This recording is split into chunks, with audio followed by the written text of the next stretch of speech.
Atenção, vai começar agora uma teleaula de processos de fabricação do curso profissionalizante. Este módulo tem um total de 80 aulas. Hoje você vai assistir a teleaula número 13. Bons estudos!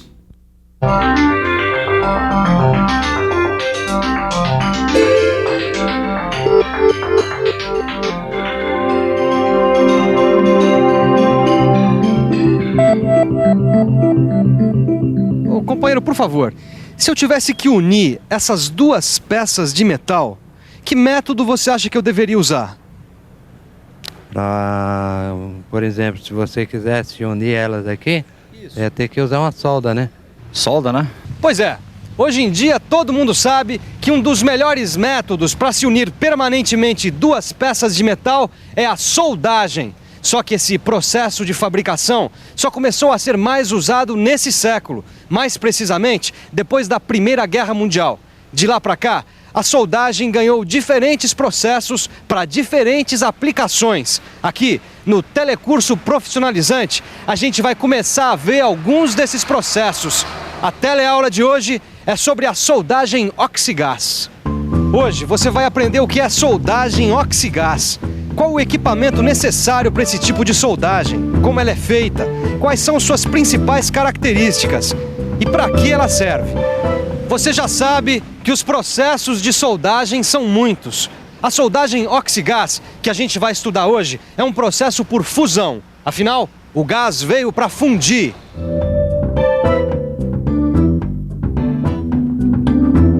E aí, Ananias, tudo bom? Ô, Caio, tudo bem? Tudo jóia. Estava começando a me preparar para trabalhar. Recebi uma encomenda ótima de umas peças de metal e já ia começar a soldar com esse equipamento aqui. Opa, que legal que a oficina vai bem, hein? Eu vim justamente aqui para dar uma olhada e aprender um pouco mais sobre o seu trabalho. É, o trabalho vai muito bem mesmo, não posso me queixar, viu? Me fala uma coisa, Ananias. Que tipo de soldagem você vai usar para fabricar as peças da encomenda? Bom, para essa encomenda, eu vou usar esse equipamento aqui de soldagem a gás.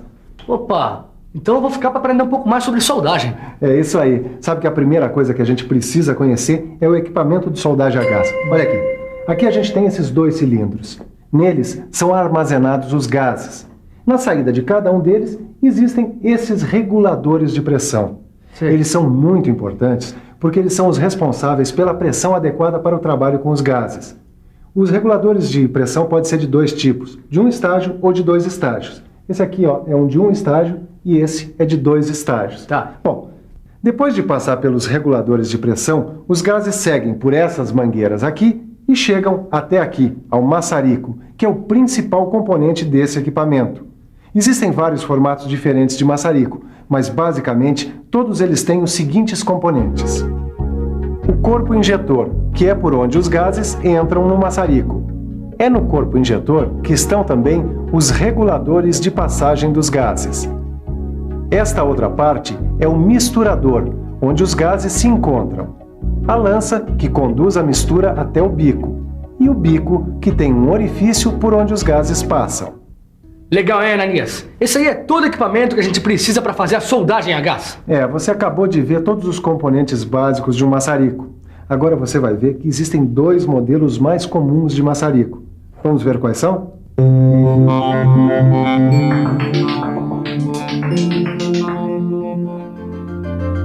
Existem basicamente dois modelos de maçarico, cada um deles projetado para operações específicas. Este é o maçarico injetor de baixa pressão de acetileno. Este outro é o maçarico misturador. Eles são parecidos, mas não são iguais. A diferença é que o maçarico de baixa pressão é mais simples. Nele, a mistura de gases é constante. Já no maçarico misturador, a gente consegue controlar a proporção da mistura dos gases. Viu como é, Caio? O equipamento para soldagem a gás é relativamente simples. Agora, o que você não pode esquecer é do equipamento de segurança. Lembre-se que a chama atinge temperaturas altíssimas. Por isso, são necessários óculos e roupas adequadas para evitar acidentes, né? Todo cuidado é pouco. O equipamento de soldagem a gás é usado também em operações como dobramento, desempenho, brasagem, etc. Na indústria, esse tipo de soldagem é mais usado em serviços de manutenção do que propriamente na linha de produção. E nem por isso deixa de ser um método importante de soldagem. Mas afinal, que gás é esse? Você tem razão em ficar curioso, afinal o gás usado é tão importante quanto o resto do equipamento. Aliás, nem é um gás, mas a mistura de dois gases. Um deles é sempre o oxigênio, que normalmente vem armazenado em cilindros pretos. O oxigênio é usado puro e ele é responsável pela aceleração das reações no momento da solda e também pelo aumento de temperatura da chama. O outro gás pode ser o hidrogênio, o propano, o metano, o gás natural e o acetileno. Aliás, o acetileno, este último, é o mais usado, pois ele propicia uma chama de alta temperatura e de grande velocidade de propagação, características muito importantes para uma soldagem de qualidade. Dependendo da mistura, a gente consegue diferentes tipos de chama para diferentes aplicações. Essa chama que você está vendo é uma chama redutora. Ela tem maior quantidade de acetileno do que de oxigênio e é usada para soldar ferro fundido, chumbo, alumínio e ligas de zinco. Esta outra é a chama neutra. Ela tem uma parte de acetileno, uma parte de oxigênio puro e uma parte e meia de oxigênio do ar. Repare bem que ela apresenta esse dardo brilhante. Essa chama é usada na soldagem de todos os tipos de aço. E esta é a chama oxidante. Ela serve para soldar aço galvanizado, latão e bronze. A chama oxidante tem mais oxigênio que acetileno. Como você viu, o gás mais comumente usado junto com o oxigênio é o acetileno. Tanto é que a soldagem oxigás também recebe o nome de soldagem oxiacetilênica. Apesar de não ser muito usado na indústria, esse tipo de soldagem é muito popular, por exemplo, nas funilarias. A maioria dos reparos realizados em carros batidos ou amassados contam com a ajuda desse tipo de soldagem. Olha aí, vamos dar uma olhada no trabalho do seu Elias. Ele está usando a soldagem oxiacetilênica com metal de adição. Dá uma olhada. O metal de adição é essa varetinha que vai sendo derretida e vai se misturando ao metal de base. Metal de adição, metal de base, afinal de contas, qual é a diferença? Só pensando um pouco. Vamos pensar um pouco. Vamos ver. É claro. Quando a gente fala de metal de base, a gente se refere às peças que precisam ser unidas. Já o metal de adição são essas varetas, que têm comprimentos e diâmetros variados, dependendo da aplicação.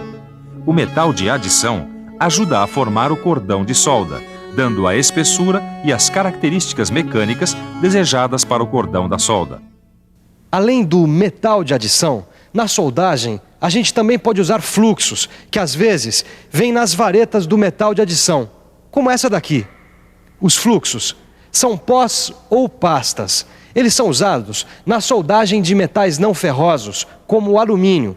Eles reagem com os óxidos metálicos, protegendo as superfícies a serem soldadas. Você já sabe quase tudo sobre soldagem, mas não sabe como fazê-la. Mas não se preocupa que é fácil. Quer ver só? Em primeiro lugar, é preciso abrir as válvulas dos cilindros dos gases e depois regular a saída deles. A seguir, é hora de acender e regular a chama. Aí, já podemos começar o trabalho, formando a poça de fusão. Poça de fusão, ou banho de fusão, é o nome que se dá à região em que o material a ser soldado está em estado líquido. Quando se usa metal de adição, ele também estará liquefeito na poça de fusão, se misturando ao metal de base. Como você viu, a formação da poça de fusão é o primeiro passo para a soldagem. Depois, é só fazer o cordão de solda. O cordão de solda é justamente a região que se forma durante a soldagem no encontro das duas peças de metal. O cordão de solda pode contar ou não com a presença do metal de adição.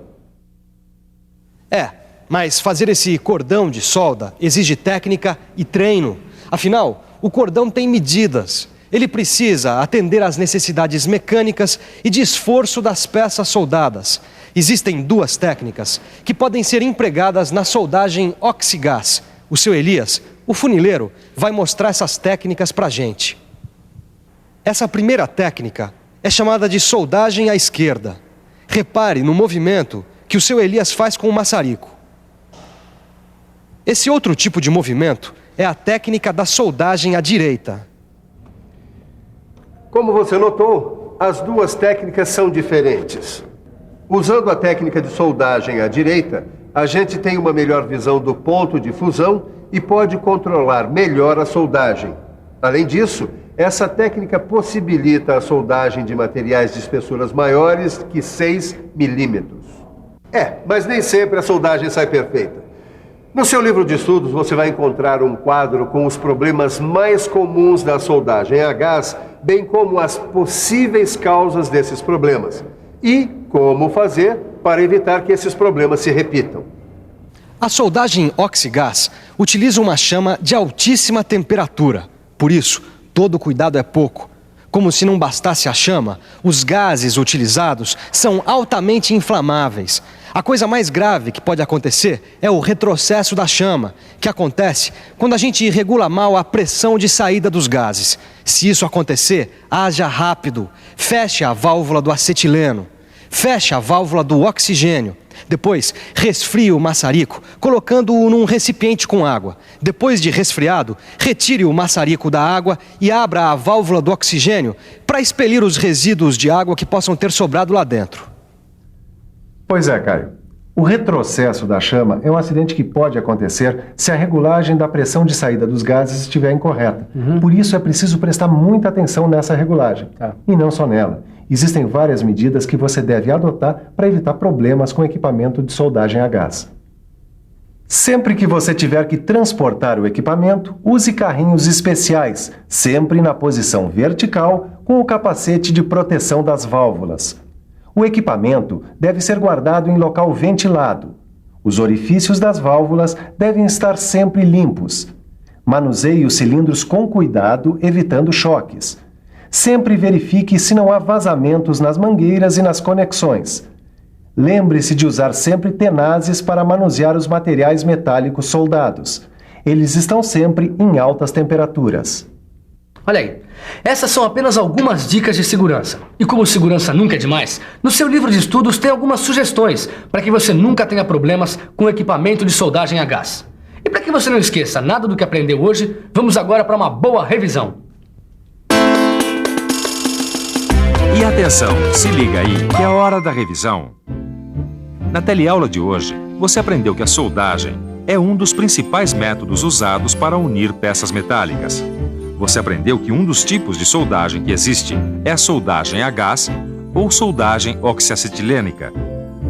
Você ficou conhecendo todos os componentes básicos para fazer uma soldagem a gás. Aprendeu que existem diferentes tipos de chama para diferentes aplicações.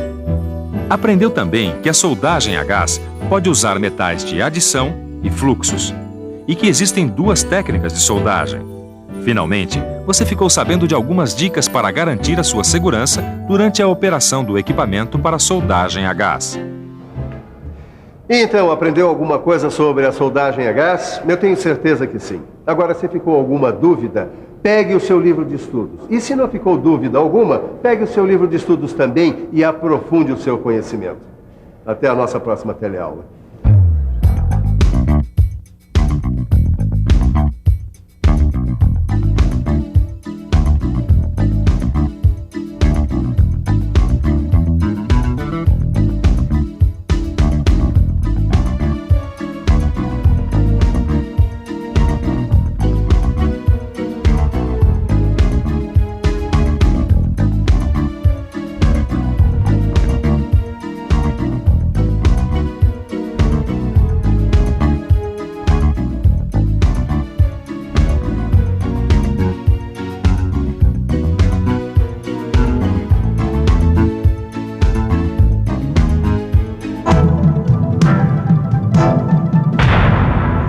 Telecurso 2000, um programa de educação do Sistema Fiesp e da Fundação Roberto Marinho.